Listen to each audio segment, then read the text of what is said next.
C'est-à-dire qu'en fait, j'ai pas du tout touché au texte. Pour moi, l'adaptation n'était possible qu'en respectant complètement le texte, c'est-à-dire en n'enlevant rien du tout.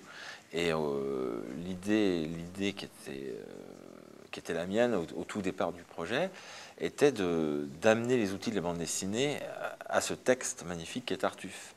Donc d'oublier que Tartuffe est une pièce de théâtre pour en faire une bande dessinée. Ça, c'était l'ambition de départ. Donc évidemment, pour ça, il a fallu faire quelques trahisons au théâtre classique, c'est-à-dire qu'on n'a pas respecté l'unité de temps.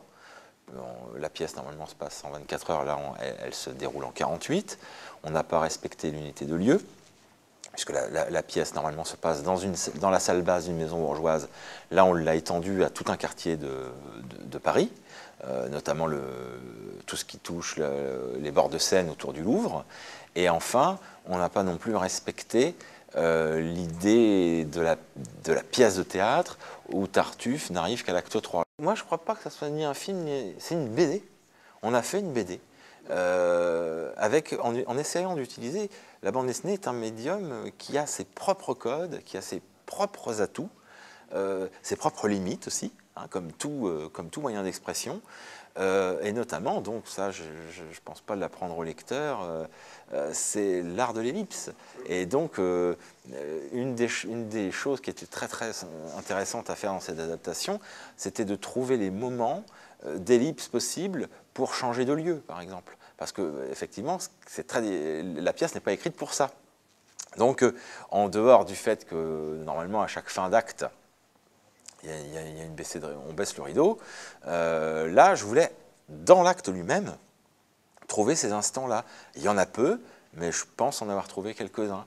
Et ça, c'est purement de la BD. C'est vraiment, on a adapté les dialogues pour que les gens voient une image en même temps, et puis qu'ils sautent d'une image à une autre, et donc qu'ils fassent le boulot de ciment, hein, qu'expliquent tous les théoriciens de la bande dessinée. Voilà. Et ça, quand c'est correctement fait, on arrive à ce qu'on appelle une certaine fluidité narrative, c'était toute l'ambition de ce projet. Il cherchait un dessinateur, et puis il se trouve que j'étais en tête de liste. Et donc parce qu'il avait lu La Sirène des pompiers. Et donc il m'a proposé, donc j'étais flatté de sa proposition. Et j'ai été conquis par la façon dont il voulait l'adapter, c'est-à-dire garder son texte dans son intégralité. Et c'était une espèce de challenge pour moi, et je l'ai accepté, et ça m'a bien plu. Donc j'ai pu aborder Molière comme ça.